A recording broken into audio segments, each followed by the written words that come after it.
सबके पीछे नमाज पढ़ने की मैंने हमेशा तरगीब दिलाई और खुद पढ़ता भी हूं, और जिसको कहते हैं ना अंदर से ये मेरा अकीदा है कि सबके पीछे नमाज हो जाती है। कि जितने फिरके हैं, बरेलवी, देवबंदी, अहले हदीस, शिया, हनफी, शाफी, मालकी, हंबली, सबके पीछे नमाज दुरुस्त है। कोई इत्थे को मिर्जे दा चमचा बैठा है ते तुहाडा मिर्जा ते कहंदा है अब बांदरी जई जड़ी है ਉਹ ਕਹਿੰਦਾ ਨਾ ਸੁन्नी ठीक है ना भाभी ना शिया सारा ही कहंदा कोई भी ठीक नहीं, ਤੁਹਾਡੇ बाबे भी ठीक नहीं। हाँ लेकिन तुसी एक दूसरे पीछे नमाज़ा पढ़े हो बेगैरता, जदों ठीक ही नहीं नमाज किदां हो जाएगी, समझ। और ये भी याद रखे कुरान पढ़ने के 3 दर्जे हैं। पहला दर्जा है कुरान मजीद को नाजरा पढ़ना, दूसरा दर्जा है कुरान हिफ्ज करना, और तीसरा दर्जा है कुरान के तमाम तर मानी, मफाहिम और मतालिब समझ कर पढ़ना, जिसको कहते हैं आलिम कोर्स करना। घर बह के जेडे तर्जमे पढ़ते हो ना जी, तुसी अल हमदो दा वलद द्वालीन और गैर अल मगदूब के बारे तुहानू कोई नहीं पता भी ये कौन ने की ने, इसलिए किसी आलिम के पास बैठ के पढ़।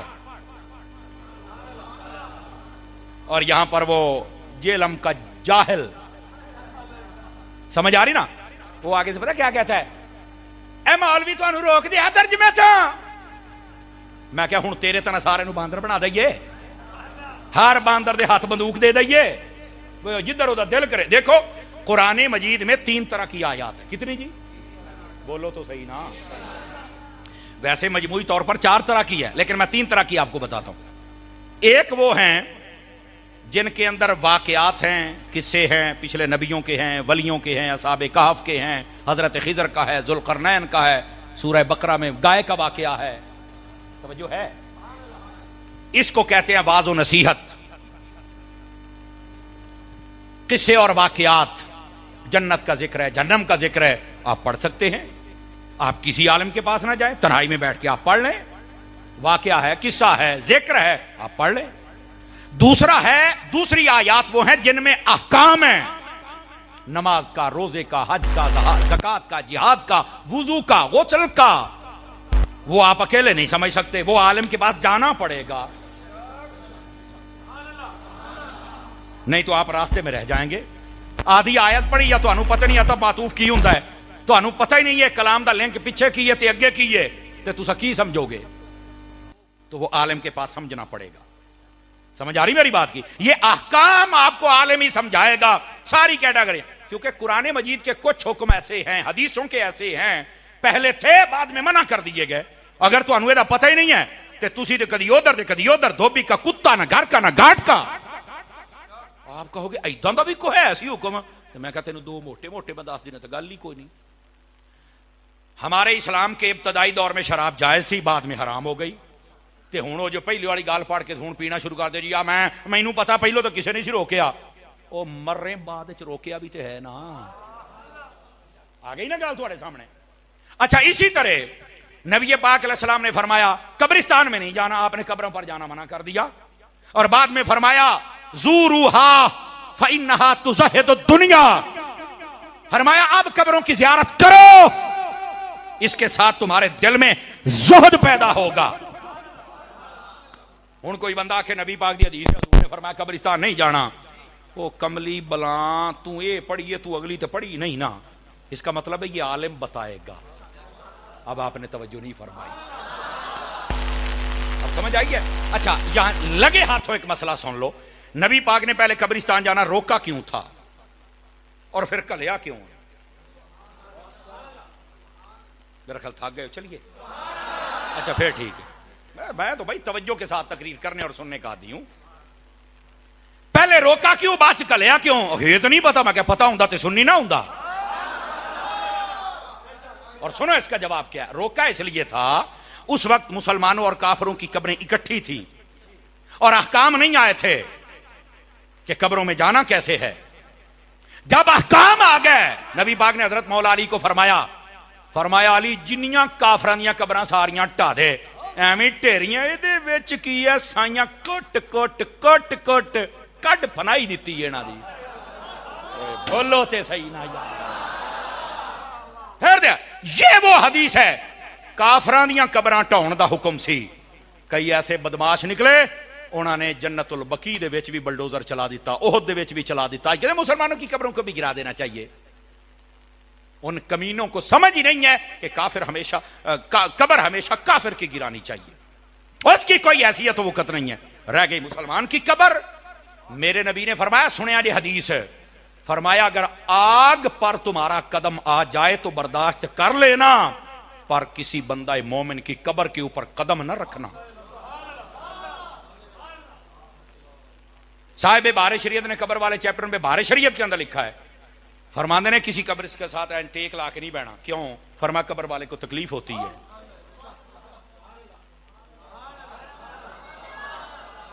ਇਹਦਾ मतलब ਇਹ ਨਿਕਲਿਆ ਮੁਸਲਮਾਨਾਂ ਦੀਆਂ ਕਬਰਾਂ ਦਾ ਹੁਕਮ ਹੋ ਰੇ ਤੇ ਕਾਫਰਾਂ ਦਾ ਰੋਕਿਆ ਇਸ ਤੋਂ ਸੀ ਕਿ ਇਹ ਇਕੱਠੀਆਂ ਸਨ, ਪਤਾ ਨਹੀਂ ਸੀ ਵੀ ਕਿਵੇਂ ਜਾਣਾ ਕਿਵੇਂ ਆਉਣਾ ਹੈ, ਤੇ ਜਦੋਂ ਹੁਕਮ ਆ ਗਿਆ फरमाया काफर दी कब्र बनाउनी नहीं तो मुसलमान दी ढोनी नहीं।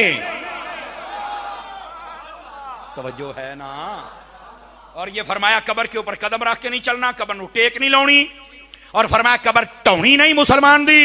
और अगली बात फरमाया जब भी कब्रिस्तान जाना चल के कहना अस्सलामु अलैकुम या अहलल कुबूर।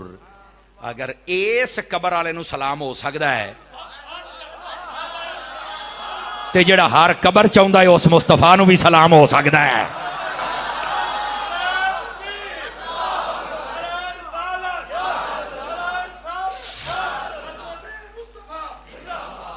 बात समझ आई है? कोई नहीं आई आप हजरात को?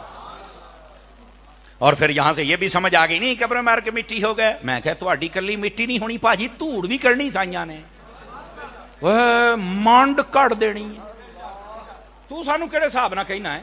आपकी भूल है। नबी पाक ने फरमाया नबियों के जिस्मों पर अल्लाह, नबियों के जिस्मों को अल्लाह ने इतना महफूज रखा है, इस जमीन की मिट्टी पर हराम कर दिया है कि नबियों के जिस्मों को खाए। शहीद का जिस्म सलामत रहता है, हाफिज का सलामत रहता है। फरमाया जो अल्लाह रसूल के लिए जिहाद लड़े उसका सलामत रहता है।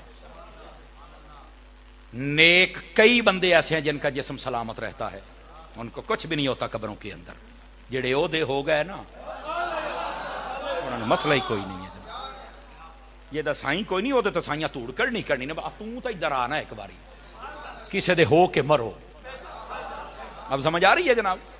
ये कहना कि इंज हो गया इंज को जा पर आया मैं खच्चा ना मारिया कर। नबी पाक अलैहिस्सलाम ने ओहद के शहीदों के बारे में फरमाया है, फरमाया क़यामत तक के लिए जो ओहद के मैदान में आके इनको सलाम करेगा, ये सलाम सुनते भी हैं और जवाब भी देते हैं। कबीला बनु खजा की औरत है जिसका नाम था फातिमा खजाइया। वो शाम के वक्त वहां से गुजरी, साथ में बहन थी। उन्हें आके मैं हजूर दी हदीस सुनी है भी है कब्र वाले जेड़े ओहद वाले सलाम बंदा के सुनते ने। वो कहती भैने फिर सलाम करके वेख ना लईए आज। उन्हें कहा शेख मुहक्किक ने मदारिज नबुव्वा में ये लिखा है। वो दोनों भैन जांदियां पई सोने आ गया अस्सलामु अलैकुम। वो कहंदियां ने साडी आवाज मट्टी सी, जवाब वाले दी उच्ची सी। समझ आ रही है? कोई नहीं आ रही? ग्रामी कदर हज़रात कौन ने इस्लाम कब्र वाले नहीं सुनते? मैं कहा तुहाडे नहीं सुन, तुहाडे तो जींदे नहीं सुनते, ऐसे ढीठ ने। इदा ही ना भाजी, यकीन करो जींदे भी नहीं सुनते। असी कुरान दी आयतां पढ़ने मिलाद जाते सुनते ही नहीं। मैं कहा तुहाडे जींदियां दा हाल गोलिओ ते मरन तो बाद तुहाडा हशर की होना है? बैठे हो? जो बात समझा रहा हूं इस बात को समझिए यार, खुदा के लिए। तो कुरान मजीद की एक आयतें हैं वाज़ व नसीहत पर, जन्नत व दोज़ख के तज़किरे पर, वाक़यात और किसस पर। वो आप अकेले पढ़ ले, आपको समझ आ जाएगा। उसकी भी अगर तशरीह पढ़ना चाहे तो आलम के पास ही आना पड़ेगा, लेकिन जाहिरी तौर पर कुछ ना कुछ आपको समझ आ जाएगा। अहकाम है तो आलम के पास आओ, वो तुम्हें समझाएगा इसका क्या, कौन सा हुक्म नासिख है, कौन सा मनसूख है, केड़ा हुक्म है जरा बंद हो गया तो केड़ा है जरा जायज है। देखो ना, आप कहेंगे कुरान में कोई ऐसे हुक्म भी हैं जो जायज भी थे और बंद भी। मैं कहा हाँ है। कुरान मजीद बुरहान रशीद में अल्लाह ताला ने पाबंदी लगा दी नबी पाक अलैहिस्सलाम आपकी मजलिस में आने के लिए। क्या फरमाया? जेड़ा मेरे नबी दी बारगाह चाहे ना, फरमाया वो जब आए तो पहले अपना माल खैरात करे, सदका दे, उसके बाद मेरे नबी के पास आए। और ये वो आयत है जिस पर सिर्फ मौला अली का अमल है। हजरत मौला अली शेर खुदा, वो अजमत वाली हस्ती हैं। समझ आ रही है? आप जब आए, आयत आई, नबी पाक ने सुनाई, आप गए जल्दी जल्दी, जेड़ा रुपया सी आपने खैरात की था, आके नबी पाक ने गल की थी। अल्लाह रब्बुल इज्जत ने कुरान की फिर अगली आयत नाजिल फरमा दी, फरमाया बस महबूबा इसमें तेरी उम्मत के लिए परेशानी है, असी तेरा मुंह वेखना है, असी तो इन्हों आसानी रखनी है। बस हुक्म आया, बाद में खत्म कर दिया। कुरान में बहुत सारी मिसालें, हुक्म आता था बाद में खत्म हो जाता था। तो ये आपको आलिम बताएगा। अब समझ आइए गिरामी कदर हजरात, तीसरी आयात तो ये बात वो है मुतशाबिहात। उनको समझने के लिए आलिम ही काफी नहीं, तकड़ा आलिम। मैंने क्या कहा? तकड़ा आलिम काफी है, जो इल्मुल कलाम को समझता हो। जैसे कुरान मजीद बुरहान रशीद अल्लाह ताला ने फरमाया यौम युक्शफु अन साक, फरमाया क़यामत वाले दिन हम अपनी पिंडली तुम्हें दिखाएंगे। अल्लाह ताला का जब जिस्म ही नहीं जैसे हमारा है तो पिंडली कितों आ गई है? दे जवाब एदा, मैं कलियां बह के तर्जमा पढ़ना, मैं पा तेन मैं लम्या लवा तो यारी वाले दिन तेन छड्डा। वो दे दो जवाब क्या है? मैंने सिर्फ एक आयत पढ़ी है अभी। अल्लाह ने कुरान में फरमाया अर रहमान अलल अर्श इस्तवा। सुनिया तो इलावा जिन्ने बंदे तर्जमा कर दे कहते अल्लाह अर्श से बैठा। मैं कह जाओ लांतिया, ओदा जिस्म होवे तो किते बवे, ओदा जिस्म होवे तो बवे। समझ आइए? अल्लाह जिस्म जुस्मानियात से पाक है और मकीनो मकानियात से पाक है। सारी दुनिया छोटी है, मेरे रब की जात बड़ी है, वो इस कायनात में समा ही नहीं सकती है। कितने बैठे हो यार? ये तो तेल दे दाने जिड्डी भी दुनिया नहीं। और अल्लाह की जात, खुदा दी कसम, जितने तुम्हारा ज़हन है ना, जितना ज़हन है उसमें जितनी बड़ाई जज़ाकल्लाह आप सोच सकते हैं, कसम खुदा सी उससे भी बड़ी मेरे रब की जात। लोग क्या मदनी क्या तमाशा बनाया है। तो अब अल्लाह ताला ने तो फरमाया है, अल्लाह ने अर्श पर इस्तिवा फरमाया। इस्तिवा का लफ्ज है, जुलूस का तो लफ्ज ही नहीं है। जुलूस जालसा जाजुलूस का माना बैठना होता है, इस्तिवा का माना बैठना तो नहीं है। चवड़ बंदे नूं की पता, इत्थे तर्जमा आई तो रोड़े ने। हम कहते इमाम अहमद रजा का तर्जमा कंजुल ईमान पढ़।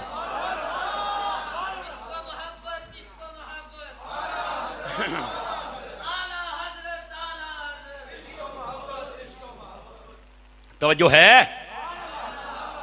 अब वो अर्श का क्या मतलब है, काश के आपको समझ आ जाए। आला हजरत साहब ने सारा मसला ही हल कर छड़िया है। आपने फरमाया जेड़ा अर्श बनाया है ना, इस्तिवा का मतलब पता की ये, काश के तुहानू समझ आ जाए। मट्ठा जिहा बोलांगा। फरमाया अल्लाह ने अपनी रहमत आली नजर ए दे उत्ते पाई। इस्तिवा का मतलब ये है, इसके ऊपर अल्लाह की रहमत छमाछम हर वक्त बरस रही है। लेकिन आला हजरत ने पूछा भी ये अरश दे उत्ते क्यों पई वसदी है, हर वेले वसदी, अल्लाह ने क्यों इस्तिवा फरमाया है? ए हुण आला हजरत फरमाया अर्श हक है मसनदे रिफात रसूलुल्लाह की, इस वास्ते कि मेराज दी रात अल्लाह ने अपने यार नू इत्थे बिठाना है। हाय ओ सदके जावा सुनियो।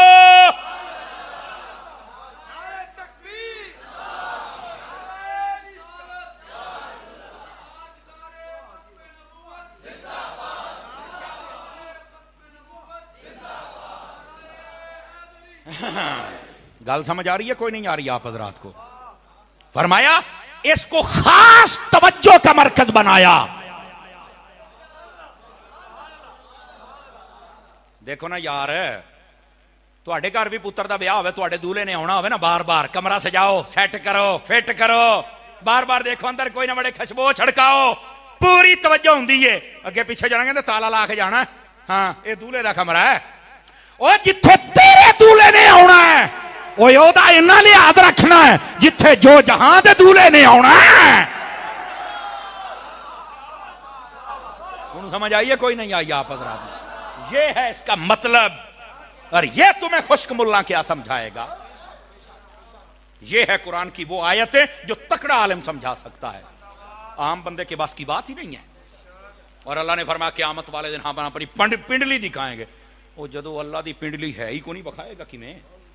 अब कुरान में तो इसका जवाब क्या है? फरमाया इसका मतलब यह है जिस तरह बंदा किसी से गुस्से होता है ना, तो फिर बंदा थोड़ा जिहा सलवार या चादर बंद कूंज के कहता खलो तेन मैं मोक लेना एक बार। गुस्से का इजहार, फरमाया एदा मतलब है गुस्से का इजहार। हुण समझ आई जे? तो ये आपको कौन समझाएगा? ए जेलम दा लट उस जाहिल नूं की पता कोठे वाली सरकार बाबे ते है ही कोई नहीं। मैं क्या तेरा अब्बा ते है ही कोई नहीं, तेनू की मसला समझ आउंदा? मेरे कित्थों आ गई याजूज मजूज दी कौम है। नेट चलदा पिया ते तैनू 4 चमचे इत्थे अगर ओदा कोई चमचा बैठा दसो एक बार तो मंडा है ना, याद रखे जनाब। और आज तक के किसी चमचे नूं जुरत नहीं होई फकीर दे नाल गल करे। मैं क्या तुहाडे प्यो नूं भी जुरत नहीं होएगी, क्योंकि हम मोहम्मद रजा वाले हैं ना। जो जान दी लुंडी बुच्ची उठ के बह गई दीन ते तबसरे करने वास्ते जनाब। तैनू एडा दीन समझ आ गया है। मैंने तो अपने ईद के इज्तिमा में कहा था, मैं क्या 3-4 हज़ार बंदा अल्हम्दुलिल्लाह ईद पढ़ता है। तांदलियां वाला शहर मैं जुमा पढ़ाना तो उत्थे मैं ईद पढ़ांदा हुन्ना। तो मैं उन्होंने आख्या मैं इत्थे कोई मिर्जे दा चमचा बैठा है ते तुहाडा मिर्जा ते कहंदा है अब बांदरी जी जड़ी है वो कहंदा है ना सुन्नी ठीक है ना भाभी ना शिया सारे ही कहंदा कोई भी ठीक नहीं, तुहाडे बाबे भी ठीक नहीं। हाँ लेकिन तुसी एक दूसरे पीछे नमाजा पढ़ो। बेगैरता जदों ठीक ही नहीं नमाज किदां हो जाएगी? असी ठीक ही नहीं, दरबारां ते जांदे हो तुसी शिरक करते फलाण। ओ बेहयावा जदों असी शिरक करने साडे पीछे तुहाडी हुंदी क्यों? उठो निकल जाओ, लभो हुण अपना प्यो। इन्हां दा प्यो तो मैं हां, ये तो मैनू मन्नी बैठे ने इमाम। ਇਹਦਾ मतलब है मुहब्बत जाके इन्हां दा प्यो तो चलो मैं, और किसी दे पीछे तो खलोते ने। ओ तुहाडा कौन है? ओ नामालूम बच्चियो, इन्ना तो मेरा हक बनता है ना। ओ लावारिस बच्चियो, ओ मिर्जे दे फालवरो, तुहाडा तो अब्बा ही है नहीं। सारिਆਂ ਨੂੰ गलत भी आखी जाते हैं पीछे खलो लख लानत है। मैं क्या इस गंदे फलसफे ते हुण समझ आई जे? मैनू एक बंदा कहना हजूर ईद वाले दिन भी जलील कीता जे। तो मैं आख्या ये जलील करना चंगी थां ते ये अल्लाह दी सुन्नत है। आखे वो किदां? मैं क्या अल्लाह ताला ने शैतान नूं जन्नत च नहीं सी जलील कीता? और मैं चलदा चंगी थां ते जलील करना तो मेरे रब दी सुन्नत है। अल्लाह ने उत्थे दलील करके कढ़िया, कहंदा सी मैं बाबे आदम नूं नहीं मानदा। तो मैं क्या उन्हें भी बाबे दा इनकार किया शैतान बनया, तू बाबियां दा कीता तू भी शैतान। समझ आ रही है जी? तो मैं क्या चंगी थां ते दलील करना तो रब दी सुन्नत है। अल्लाह ने उन्होंने दलील चल निकल जा इथों। वो कहता सी रब्बा तैनू मनना इनू नहीं मनना। पर मैं इनू मैं शाना दित्तियां ने। कहंदा नहीं तैनू मनना इनू नहीं, ओ मैं दित्तियां। कहंदा नहीं अच्छा फरमाया जे इनू नहीं मनना तो चल फिर असी भी तेनू मरदूद कर छड़े। मैं वेखांगा बाबियां नू छड़ के मेरा पुत्र जदों तू जाएगा ना रब दी बारगाह दे अंदर मैं वेखांगा। और 1400 साल तू कहता सियाबा अहले बैत तो बाद हुण ते हुण मैं ही हां। मैं कहा किते नबूवत दा दावा ना कर दी गोलिया।